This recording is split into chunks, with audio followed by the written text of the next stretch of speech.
नमस्कार, मैं दामिनी और आप देख रहे हैं बुलेटिन अपडेट। आज की बड़ी खबरों में सबसे पहले बात करते हैं भारत की अर्थव्यवस्था की, जिसने इस बार सभी अनुमानों को पीछे छोड़कर ये साबित कर दिया है कि भारत ग्लोबल ग्रोथ का नया इंजन है। लेकिन उधर पाकिस्तान में हालात बिल्कुल उलट दिख रहे हैं।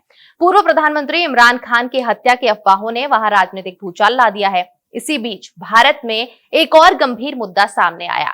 सुप्रीम कोर्ट ने दहेज हत्या के मामले में सख्त टिप्पणी करते हुए कहा कि विवाह एक पवित्र संस्था है, लेकिन दहेज के लालच ने इसे व्यावसायिक सौदा बनाकर रख दिया है।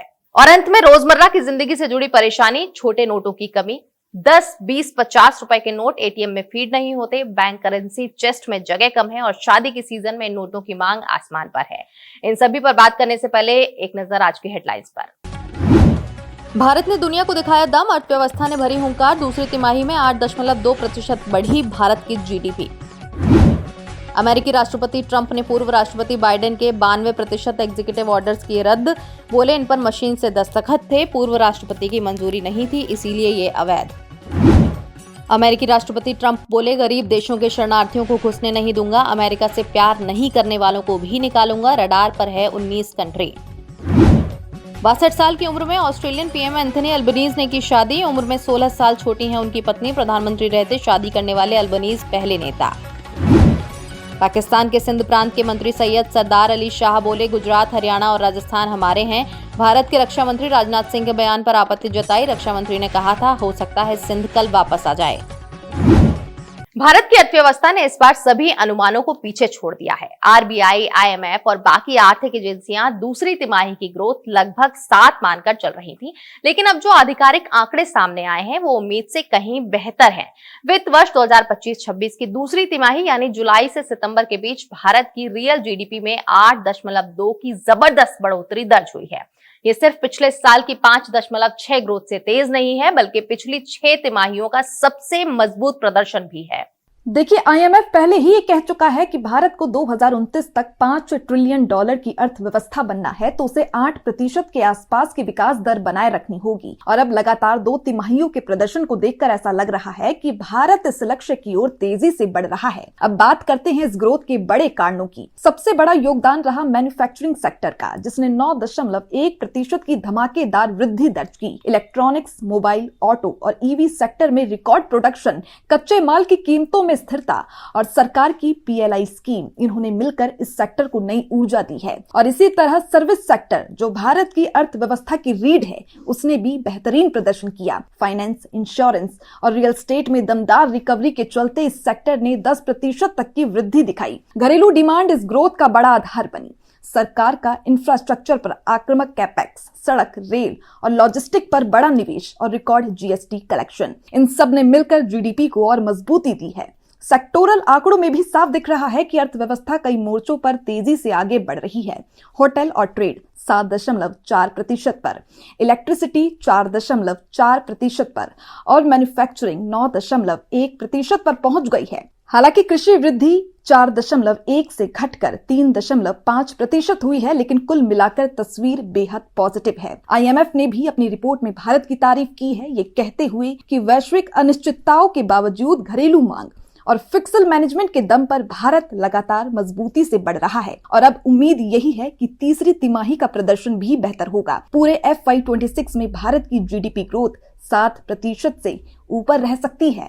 अब एक बड़ा सवाल पाकिस्तान के पूर्व प्रधानमंत्री इमरान खान की सुरक्षा को लेकर खड़ा हुआ है। आदियाला जेल में उन्हें हफ्तों तक डेथ सेल में रखने की खबरों ने इस सवाल को जन्म दिया कि क्या वो जिंदा हैं या उनकी जान चली गई है। ये मामला दुनिया भर में सुर्खियों में है, क्योंकि इमरान खान न केवल पाकिस्तान के पूर्व प्रधानमंत्री हैं, बल्कि बड़ी जनप्रियता वाले नेता भी रहे हैं। इस बीच परिवार का आरोप है कि सरकार जानबूझकर उनके संपर्क को रोक रही है। सवाल यही है कि अगर इमरान खान सुरक्षित हैं, तो फिर उन्हें मिलने क्यों नहीं दिया जा रहा, और अगर नहीं है तो क्यों ये जानकारी सार्वजनिक नहीं की गई। कासिम खान ने अंतर्राष्ट्रीय समुदाय और मानव अधिकार संगठनों से अपील की है कि इमरान खान की सुरक्षा, उनके अधिकारों की रक्षा की जाए। पाकिस्तान की मीडिया और सोशल मीडिया में इस मामले ने बहुत हलचल मचा दी है। अफगानिस्तान की मीडिया पर भी ऐसी खबरें वायरल हुई कि इमरान खान की जान चली गई है। इस खबर के बाद उनकी बहनें और परिवार के अन्य सदस्य जेल के बाहर प्रदर्शन करने को मजबूर हुए। उनकी बहनें वीडियो और सोशल मीडिया पोस्ट के जरिए सरकार से मिलने की अनुमति देने की मांग कर रही हैं। हालांकि अदियाला जेल के अधिकारियों ने साफ किया है कि इमरान खान स्वस्थ और सुरक्षित हैं। उन्होंने इस तरह की किसी भी बातों को गलत कहा है। इसके बावजूद सरकार के द्वारा परिवार और समर्थकों को उनसे मिलने की अनुमति न देना सवालों को जन्म दे रहा है। पाकिस्तान में पीटीआई समर्थक लगातार प्रदर्शन कर रहे हैं। उनका कहना है कि केवल राजनीतिक वजह से उनके नेता को जेल में रखा गया है। वहीं कासिम खान ने चेतावनी दी है कि अगर उनके पिता को कोई नुकसान पहुंचा तो इसके जिम्मेदार सरकार और उसकी सुरक्षा व्यवस्था होगी। इस मामले में संयुक्त राष्ट्र ने भी प्रतिक्रिया दी है और पाकिस्तान सरकार से अपील की है कि इमरान खान के अधिकारों का सम्मान किया जाए और उनके स्वास्थ्य और सुरक्षा की पूरी देखभाल की जाए। अब बात करेंगे ऐसे सामाजिक कुप्रथा की जो आज भी हमारे समाज के लिए बहुत गंभीर चुनौती बनी हुई है, दहेज और उससे जुड़े अपराध।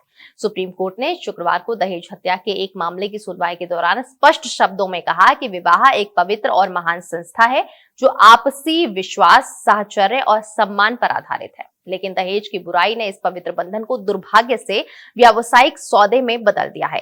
अदालत ने यह भी कहा कि दहेज हत्या केवल एक व्यक्ति के खिलाफ नहीं बल्कि समाज के खिलाफ अपराध है।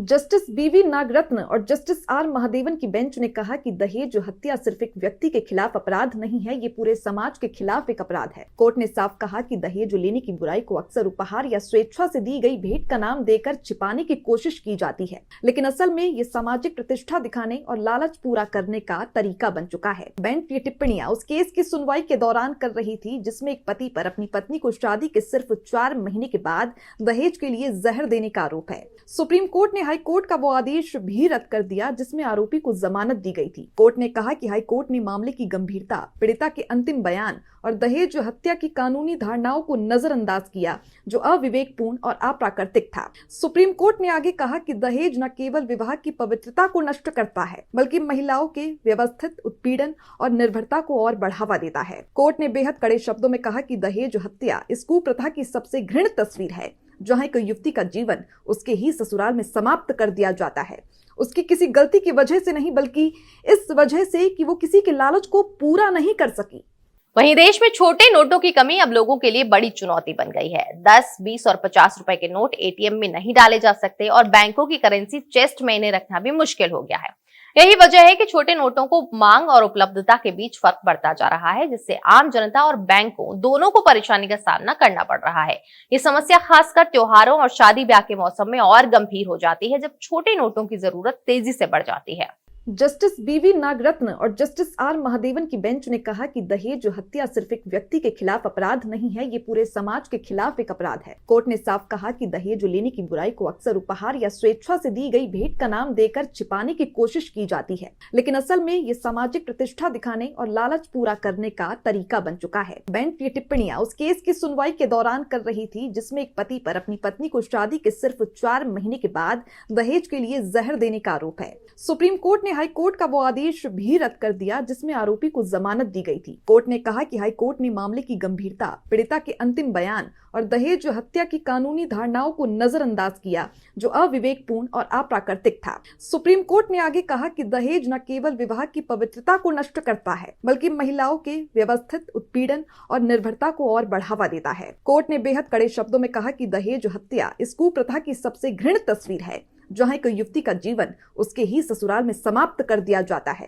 उसकी किसी गलती की वजह से नहीं बल्कि इस वजह से कि वो किसी के लालच को पूरा नहीं कर सकी। तो आज हमारे इस बुलेटिन अपडेट में इतना ही। खबरों का सिलसिला लगातार ऐसे ही जारी रहेगा। आप बने रहिए हमारे साथ और देखते रहिए भारत अपडेट।